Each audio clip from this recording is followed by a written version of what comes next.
Bismillahirrahmanirrahim. Wal maqalatu sadisatu an Abdillah bin Mas'udin radhiyallahu anhu. Kam mim mustadrijin bin ni'mati alaihi wa kam mim maktunin bisana'i alaihi wa kam mim mabrurin bisatri alaihi.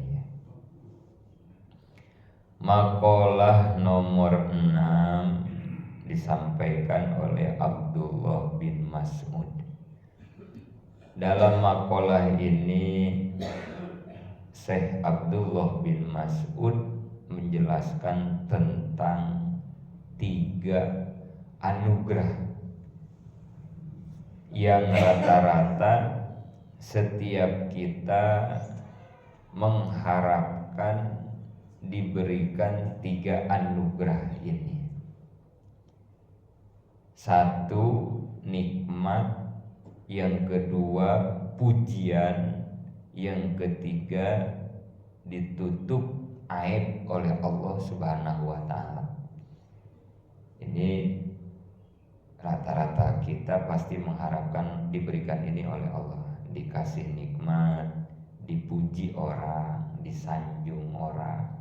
Kemudian kalau kita bikin salah, bikin hilaf, pengennya jangan sampai ketahuan, ditutupi aib-aib kita oleh Allah Subhanahu wa ta'ala. Tapi kata Syekh Abdullah bin Mas'ud, kalau 3 anugerah ini salah disikapi, bisa-bisa malah menjadi musibah. Harusnya ini jadi anugerah buat kita, tapi kalau kita salah sikap, bisa-bisa ini jadi musibah. Pertama, kam mim mustadrijin bin nikmah. Banyak orang yang dikasih nikmat sama Allah, usahanya lancar, badannya sehat, keluarganya harmonis, pokoknya dikasih enak sama Allah, digampangin kehidupannya sama Allah. Tiba-tiba kita merasa bahwa ini nikmat, gitu. Nikmat. Apalagi kalau kita merasa saya ahli ibadah, ahli taat, jadi ya wajar saya dikasih kemudahan-kemudahan semacam ini. Misalnya menganggap kita sudah menjadi orang soleh, misalnya begitu ya. Jadi pede misalnya gitu ya, pede mungkin kita terlalu pede dengan nikmat-nikmat yang kita rasakan, merasa bahwa ya wajar, pantas saya diberikan ini sama Allah, toh sayanya kan ahli ibadah, misalnya saya tidak maksiat misalnya. Padahal tidak disadari oleh kita nikmat yang begitu luar biasa dan banyak Allah berikan ke kita hanya sebatas istidraj. Kam mim mustadrijin, cuman istidraj doang. Apa istidraj? Sungkunan dari Allah. Jadi kita lagi disungkun ternyata, cuman kitanya nggak sadar. Artinya kalau kita ngandelin ibadah yang kita lakukan, rasa-rasanya nggak pantas kita dapat nikmat Allah begitu.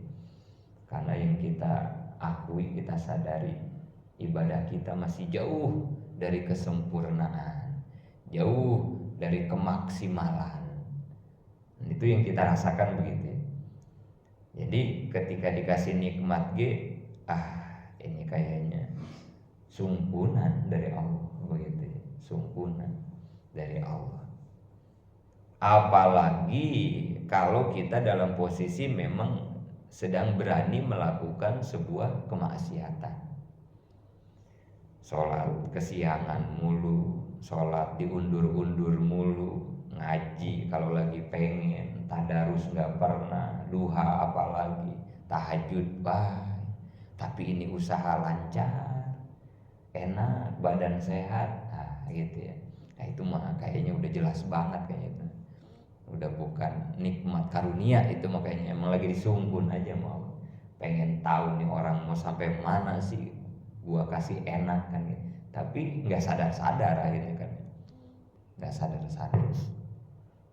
Apalagi kalau ngebandingin sama tetangga, sama orang, dia rajin banget berjamaah, usahanya susah, anaknya malah bader, gitu ya, mendingan gua gini itu tambah repot udah kalau sampai berani begitu mah ya.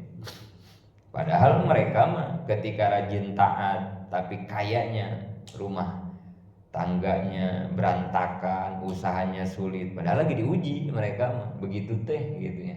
Lagi diuji sama Allah, mau diangkat derajat, tapi kita nganggapnya kayak tadi gitu ya, mendingan gua ibadah jarang-jarang, usaha gua mah lancar, pede dengan nikmat yang diberikan seakan-akan itu anugerah, padahal sungkunan ya. Nauzubillah. Nah ini yang harus kita waspadai banget ketika Allah memberikan kemudahan-kemudahan dalam hidup kita. Jangan kepedean gitu ya, jangan kepedean, tapi kita harus semakin waspada. La in sakartum la ajidannakum wa la in kafartum inna azabi lasyadid. Nah itu ya pegangan kita itu ya. Kalau kita pandai bersyukur terhadap nikmat Allah ditambah. Artinya kewajiban kita ketika diberi nikmat, syukurnya harus ditingkatin. Syukur itu apa? Tasawurul abdi ila ma amaru bihi. Disebut syukur teh begitu ya. Yang gampangnya mah alhamdulillah, syukur teh dikasih nikmat alhamdulillah, ngucapin alhamdulillah, ucapan terima kasih. Tapi bukan sebatas itu syukur mah ternyata, tapi kita harus mampu menggunakan setiap nikmat-nikmat yang Allah berikan terhadap apa yang diperintahkan oleh Allah. Nah itu hakikinya syukur mah itu gitu. Sehat dipakai berjamaah, sehat dipakai cari nafkah, sehat dipakai ngaji dan lain-lain dah gitu. Jadi kesehatannya digunakan untuk hal yang diperintahkan oleh Allah.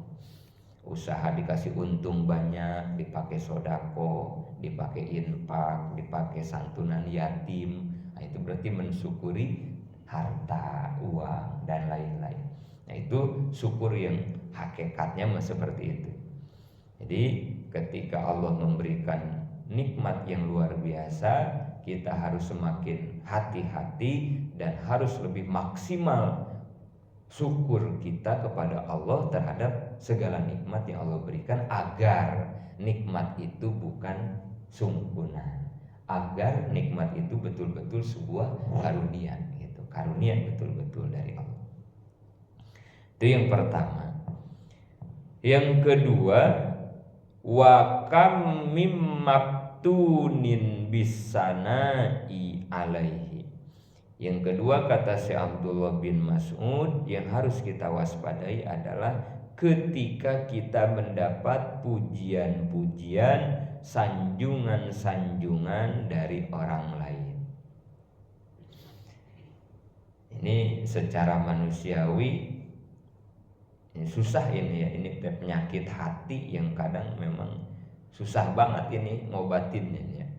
Pengen dipuji gitu ya, pengen dipuji, pengen disanjung gitu. Aduh ini susah ini ya, pengen ngelatih hati ini supaya bersih dari ini gitu. Kita baca alhamdulillahnya mas sering banget, alhamdulillah kan gitu ya. Tapi penjiwaan dari alhamdulillahnya ini yang susahnya.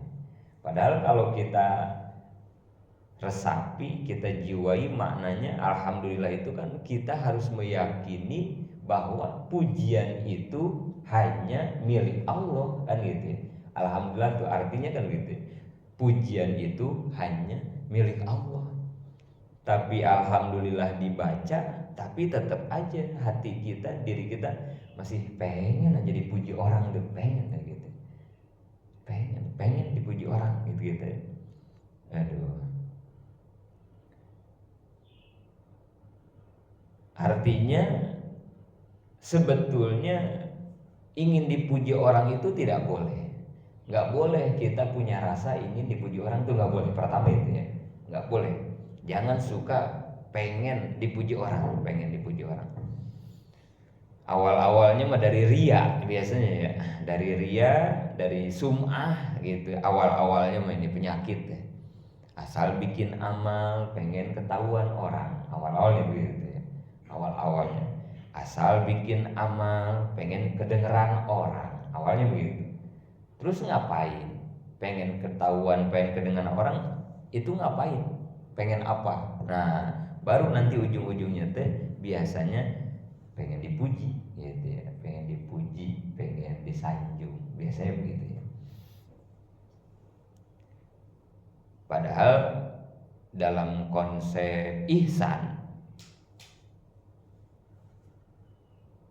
disebutkan anta budallaha ka'annaka taro fa illam takun tarohu fa innahu yaro. Dalam ihsan itu begitu. Ibadah kepada Allah seakan-akan kita melihat Allah. Konsepnya teh. Kalau tidak bisa ibadah ke Allah seakan-akan kita merasa dilihat Allah. Dua ihsan itu ya. Satu makom musyahadah, kedua makom muraqabah. Yang paling tinggi musyahadah. Orang yang ibadah sudah bisa melihat Allah. Cuman ini jangan diartikan secara tekstual gitu ya. Ibadah bisa melihat Allah dengan mata, bukan maksudnya. Artinya semua ibadah yang ia lakukan menjadi sarana buat dia untuk dia bisa langsung mengingat Allah gitu ya. Maksudnya ibadah bisa melihat Allah itu begitu ya. Karena kan mustahil di dunia mata yang ini melihat Allah, nggak bisa ya. Jadi jangan diartikan melihat begitu maksudnya. Tapi artinya ibadah apapun yang ia lakukan itu menjadi sarana untuk mengingatkan hati jiwanya kepada Allah gitu. Yang kedua, kalau nggak bisa begitu, ibadah ke Allah seakan-akan merasa dilihat. Nah ini yang rendah, ini tingkat rendahnya nih, makom muraqabah ini. Melihat Allahnya mah nggak bisa dia ya, belum bisa merasakan itu. Atuh kata ulama tasawuf, ketika kamu ibadah ngerasa dilihat Allah atuh gitu. Ini udah jelek sebetulnya, ibadah begini tuh jelek sebenarnya. Orang ibadah ngerasa dilihat Allah itu kurang bagus. Karena yang bagus mah yang tadi, setiap ibadah tuh langsung dia ingat gitu ya, ingat ke Allahnya. Lagi sholat, apalagi sholat makanya li zikri di Qur'annya kan gitu ya. Sholat itu kan fungsinya untuk mengingatkan kamu kepada aku kan gitu ya. Li zikri, fungsi sholat ya, buat ngingetin kita ke Allah. Walaupun pada kenyataannya mah ngelamun lagi kita teh sholat ya. Subhanallah kan. Wiridan teh kan buat ngingetin kita ke Allah. Tadarus Quran buat ngingetin kita ke Allah. Tapi pada kenyataannya makan Quran dibaca, pikiran mah ngelayang kemana-mana, susah gitu. Pengen ingatnya teh susah gitu ya. Atau yang kedua tadi ya, ketika itu sulit, maka katanya paling tidak kita ibadah itu merasa dilihat Allah. Paling enggak begitu dah gitu ya. Nah maka seburuk-buruknya dari situ apabila orang ria, berarti kan begitu ya. Udah jelek banget ya, ibadah merasa dilihat Allah aja kurang bagus, apalagi kalau kita ibadah pengen dilihat orang gitu. Orang ria itu kan ya, ibadahnya pengen dilihat orang. Nah ini yang repot banget ini berarti ya. Tadi kenapa sih orang itu ibadah pengen dilihat sama orang lain? Ya nanti biasanya ujung-ujungnya itu dia pengen dapat sanjungan, pengen dapat pujian. Nah ini yang repotnya. Jadi dari sini pelajarannya pertama, jangan pernah kita berharap dipuji oleh orang, karena pujian itu mutlak milik Allah. Alhamdulillah kayak begitu ya. Kita serahkan, kita yakini bahwa tidak ada yang berhak dipuji, hanya Allah, karena pujian adalah milik Allah. Lagian apa yang pantas dipuji dari kita? Kan gak ada gitu ya. Apa? Kita manusia, makhluk tidak sempurna. Apanya yang mau dipuji dari kita? Gak ada. Apanya? Kan gitu, gak ada. Maka itu jangan pernah kita pengen dipuji orang. Udah ibadah mah ibadah aja gitu ya. Sempurnakan ibadah kita, maksimalkan ibadah kita. Dan jangan pernah sedikit pun ada rasa dari kebaikan-kebaikan ibadah yang kita lakukan pengen dapat sanjungan, pujian dan lain-lain dari orang lain. Jangan. Nah, kemudian bagaimana kalau orang muji ke kita? Kitanya mah nggak pengen dipuji, gitu ya. Udah nggak pengen dipuji, tapi tiba-tiba orang muji, gitu ya. Tiba-tiba orang muji. Kitanya mau udah nggak pengen, tapi orang muji. Gimana ini? Nah, ini nih. Kawakam mimabtunin bisana. Kadang ada orang yang nggak kuat dengan pujian. Gitu. Kadang ada orang yang gak kuat dengan pujian, sehingga pujian itu malah jadi fitnah. Nah, ini. Sehingga pujian itu malah jadi fitnah buat dirinya. Maka dalam tasawuf dikatakan orang yang memuji saudaranya itu bagaikan orang yang menjalankan pisau tajam di leher saudaranya sendiri. Kata orang-orang tasawuf ya. Jadi kayak ngebunuh saudaranya sendiri. Yang dimaksud ngebunuh di sini ngebunuh amal ibadahnya. Jadi pengen dipuji jangan, memuji juga jangan sebetulnya mah. Ya kalau muji ala kadarnya mah mungkin nggak apa-apa lah gitu ya. Sebagai tata krama mungkin gitu. Tapi jangan berlebihan. Khawatir saudara kita yang dipuji nggak kuat gitu ya. Padahal mah udah ikhlas semangat nolongin kita. Gara-gara kita muji mulu sama dia, akhirnya terbersit di hatinya rasa sombong, merasa takutnya seperti itu. Makanya ya Syekh Abdullah mengingatkan, hati-hati dengan pujian-pujian orang, karena terkadang ada orang yang gak kuat menghadapi pujian, sehingga pujian itu malah menjadi fitnah buat dirinya. Apa itu fitnahnya? Yang asalnya ibadahnya udah ikhlas, gara-gara dipuji bisa-bisa jadi tidak ikhlas gitu. Ketiga, wa kam mim maghrurin bisatri alaihi. Banyak orang yang tertipu dengan ditutupi aib-aibnya oleh Allah Subhanahu wa ta'ala. Yang ketiga yang harus diwaspadai, kata Abdullah bin Mas'ud, hati-hati ketika Allah menutupi aib-aibmu. Ketika kamu berbuat dosa, berbuat maksiat, tapi tidak dibukakan aibmu oleh Allah, masih ditutupi oleh Allah, hati-hati. Jangan sampai satar Allah itu, menutup aib Allah itu malah menjadi tipuan bagi kita. Apa yang dimaksud tipuan ini? Kadang ketika Allah menutupi aib kita secara keinginan, kalau kita bikin kesalahan jangan sampai ketahuan. Ini secara keinginan nafsu kita begitu ya. Kalau kita bikin dosa, bikin maksiat, bikin aib, jangan sampai ketahuan. Ya siapalah yang mau ketahuan ketika maksiat? Pasti pengennya jangan sampai ketahuan secara keinginan kita. Dan memang Allah begitu. Dan ini ya satu-satunya yang menjadi syirik Nabi Adam terhadap umat Kangjeng Nabi Muhammad. Ini salah satunya ini. Kata Nabi Adam, ada beberapa ya yang dibuat syirik iri Nabi Adam kepada umat Nabi Muhammad. Ada beberapa hal sebetulnya ya. Di antaranya ini. Kata Nabi Adam, aku melakukan dosa baru satu kali, tapi Allah langsung mempermalukan aku. Kata Nabi Adam begitu. Kan di surat Al-Baqarah dikatakan ya, begitu Nabi Adam dan Siti Hawa memakan buah huldi, maka Allah langsung mencabut pakaian Nabi Adam dan Siti Hawa. Langsung ditelanjangin kan ya waktu itu Nabi Adam itu sama Siti Hawa. Diambil pakaiannya langsung, dipermalukan. Ya dibuka pakaiannya kan ya. Sehingga Nabi Adam di Al-Baqarah dikatakan sibuk mencari daun-daunan surga untuk menutupi kemaluannya dengan Siti Hawa.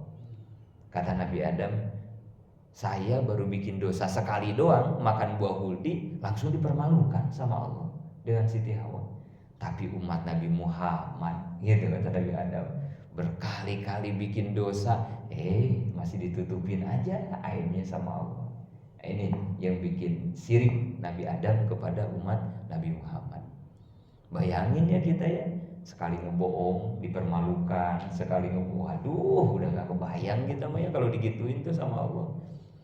Sekali korupsi ketahuan, baru ke korupsi 1 juta ketahuan, wah udah dah repot ya. Kalau kayak Nabi Adam misalnya kan begitu ya, baru juga curang sedikit ketahuan, baru nipu dikit, wah kayaknya malu banget, malu banget.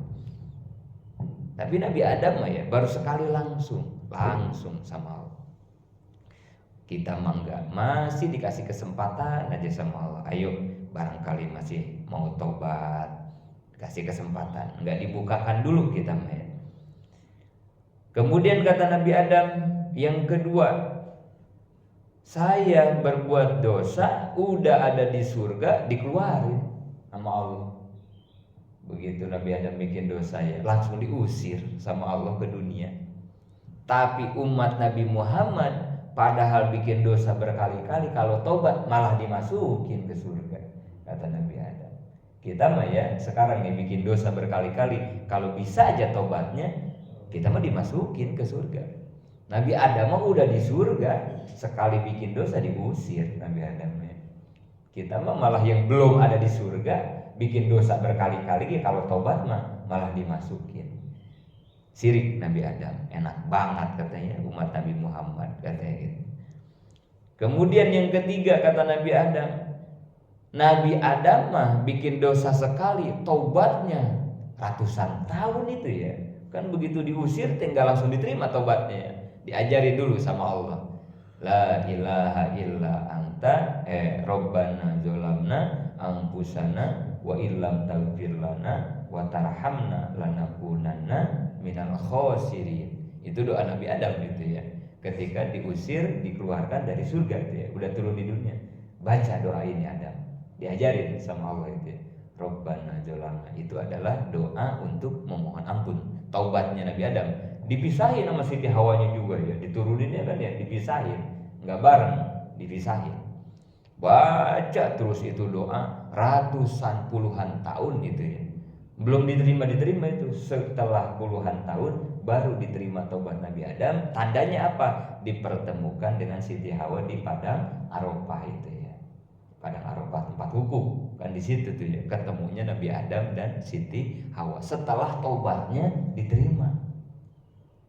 Berapa puluh tahun itu, masya Allah, lama. Tapi kata Nabi Adam, umat Nabi Muhammad mah ya Allah, katanya, nih bedanya nih ya, kita ada niat buat berbuat baik. Ini kita nih, kalau ada niatan berbuat baik nih ya, itu deh sama malaikat langsung ditulis kebaikan. Kita mah ya, kita ada aja nih terbersit di hati niat ingin berbuat baik, itu teh sama malaikat ya langsung ditulis 1 kebaikan, udah jadi pahala, udah ditulis itu.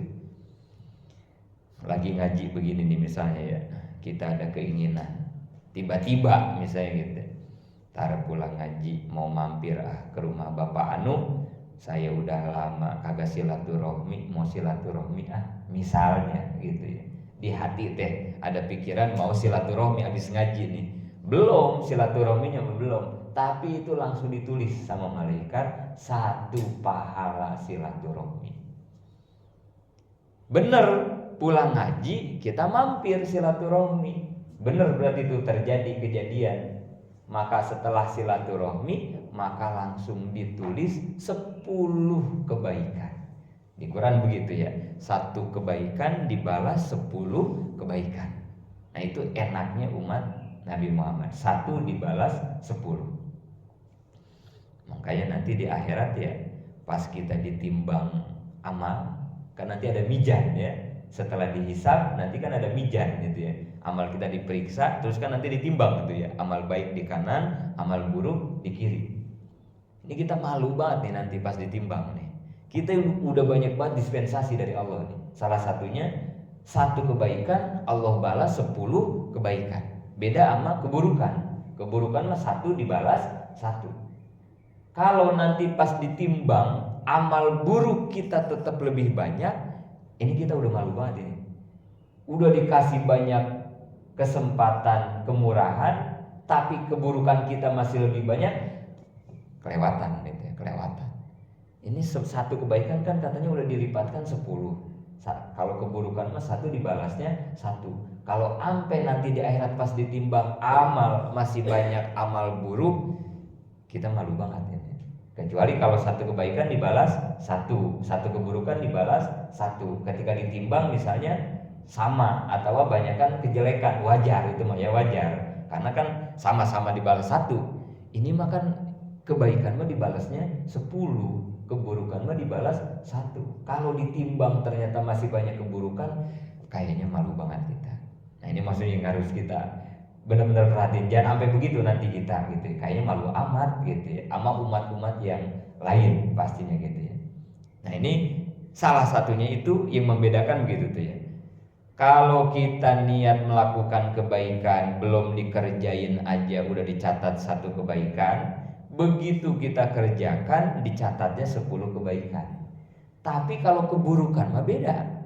Nah ini nih perbedaan kita juga dengan Nabi Adam.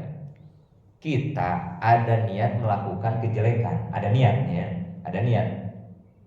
Mau niat jelek lah, niat baru niat ini mah ya. Maka itu kata malaikat nggak boleh ditulis dulu. Kalau beda sama yang kebaikan tadi ya, kebaikan mah baru niat aja kan udah ditulis 1, dikerjain jadi 10. Tapi kalau keburukan mah enggak. Jadi kalau dia niat buat melakukan 1 dosa itu enggak langsung ditulis, enggak. Jangan ditulis dulu kata malaikat. Pengen tahu dikerjain apa kagak. Ternyata dikerjain. Udah maniat terus dikerjain melakukan dosanya. Itu apakah langsung ditulis? Ternyata tidak juga. Ini nih luar biasa. Ini sirik batu dan Nabi Adam. Baru niat bikin salah enggak langsung ditulis. Begitu udah dilakukan juga enggak ditulis juga. Ditunggu sampai sehari semalam. Nah, kita sekarang ngebohong nih, misalnya ngebohong nih jam 7 pagi kita ngebohong melakukan dosa, itu enggak langsung ditulis, enggak. Ditunggu dulu sampai 24 jam. Ditunggunya buat ngapain? Kalau selama 24 jam dia tobat dari dosa yang tadi, maka ya udah enggak ditulis. Kalau 24 jam dia tidak tobat baru ditulis. Ditulisnya juga 1, beda sama kebaikan. Nah, ini perbedaan dispensasi keringanan yang kita dapatkan dari Allah beda dengan umat-umat yang lain itu. Nah ini Nabi Adam makanya ya Allah, saya mah pengen diterima taubat harus puluhan tahun. Umat Nabi Muhammad mah gampang banget gitu ya. Asal dia bikin salah langsung taubat selesai. Ya makanya ya Nabi mengumpamakan di dalam hadis, orang yang sholat semalam 5 waktu maka yakin dia tidak akan punya dosa, punya kotor, punya kesalahan. Karena dengan sholat kita taubat. Rabbil firli warhamni warfa'ni wajburni warzuqni wahdini wa'afini wa'afu anni. Ketika doa duduk di antara 2 sujud kita baca itu ya. Kita minta ampun, minta dijaga, diselamatkan. Diibaratkannya dalam hadis kayak orang mandi sehari semalam 5 kali. Di depan rumahnya ada sungai, dia mandi sehari semalam 5 kali. Kira-kira orang yang kayak begitu bakal gimana? Pasti bakal bersih. Orang mandi sehari semalam 5 kali mah pasti bersih, gak bakalan kotor. Nah itu satu ibarat kata Nabi bagi orang yang selalu melaksanakan sholat 5 waktu. Maka insya Allah dosa dari subuh kita tobatin zuhur.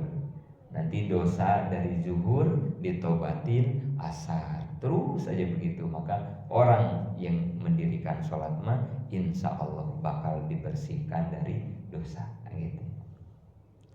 Itu ya yang membuat Nabi Adam sirik terhadap umat Kangjeng Nabi Muhammad. Salah satunya apabila melakukan dosa tidak langsung dipermalukan, tapi ditutupi dulu aibnya sama Allah, dikasih kesempatan mau tobat atau tidak gitu ya.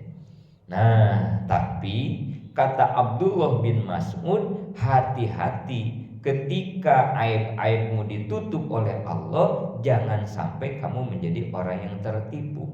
Apa orang yang tertipu? Semakin ditutup aib sama Allah, malah semakin berani melakukan dosa lagi. Nah, itu orang tertipu tuh begitu ya. Jadi ketika aibnya ditutupin sama Allah, malah berani melakukan dosa lagi. Nah, itu orang ketipu tuh begitu. Disangkanya bakal begitu terus, orang ketipu tuh begitu, nggak tahu kan dia ya. Disangkanya bakal begitu terus, disangka dia gitu ya. Ah, kemarin saya ngebohong kagak ketahuan, ngebohong lagi dah gitu ya. Ah, kemarin saya nipu atau apa nggak ketahuan, besok begitu lagi dah, misalnya begitu ya. Jadi semakin ditutupin teh semakin melakukan lagi, itu orang ketipu. Padahal itu kan hanya kesempatan yang Allah berikan. Kalau kesempatan itu tidak diambil, ya diambil kesempatannya sama Allah. Ini orang kok kagak sadar-sadar. Saya kasih waktu, saya kasih kesempatan, saya tutup aibnya, tapi malah begitu lagi. Ya udahlah, suatu saat mah pasti dibuka sama Allah aib kita. Nauzubillah min dzalik. Sepandai-pandainya tupai melompat, pasti jatuh pula. Serapat-rapatnya menyimpan bangke, pasti tercium pula. Kan gitu ya. Nggak ada kejahatan yang sempurna, nggak ada. Jadi jangan menjadi orang yang tertipu. Siapakah orang yang tertipu itu? Yang berani melakukan kesalahan, mengulang kesalahan setelah kesalahan yang pertamanya ditutupi oleh Allah Subhanahu wa taala. Padahal kalau dilakukan lagi itu sama dengan dia ingin membuka aibnya sendiri. Makanya semakin ditutupin sama Allah harus semakin takut. Udah jangan berani lagi kita melakukan kesalahan itu. Khawatir kalau nanti melakukan lagi mah dibuka sama Allah. Para koruptor yang ketangkep, apakah dia baru korupsi sekali? Enggak mungkin. Pasti itu sudah sekian kalinya. Hanya sayang dia tidak mau sadar-sadar, tidak mau tobat-tobat, ya akhirnya dibuka dah sama Allah aibnya. Nauzubillah. Nah, itu mungkin para jamaah makalah ke-6, nasihat dari Abdullah bin Mas'ud tentang 3 anugerah yang harus kita waspadai agar 3 anugerah itu tidak menjadi musibah karena kita salah menyikapinya. Tentang nikmat, tentang pujian, tentang ditutup aib oleh Allah Subhanahu wa taala. Mudah-mudahan khususnya nasihat ini saya tujukan untuk diri saya sendiri yang menyampaikan, umumnya bagi kita semua diberikan kekuatan untuk bisa menjaga setiap nikmat, pujian dan tutupan aib dari Allah Subhanahu wa taala agar kita bisa lebih waspada kembali, waspada lagi. Amin ya Allah ya rabbal alamin. Untuk lebih barokahnya kita tutup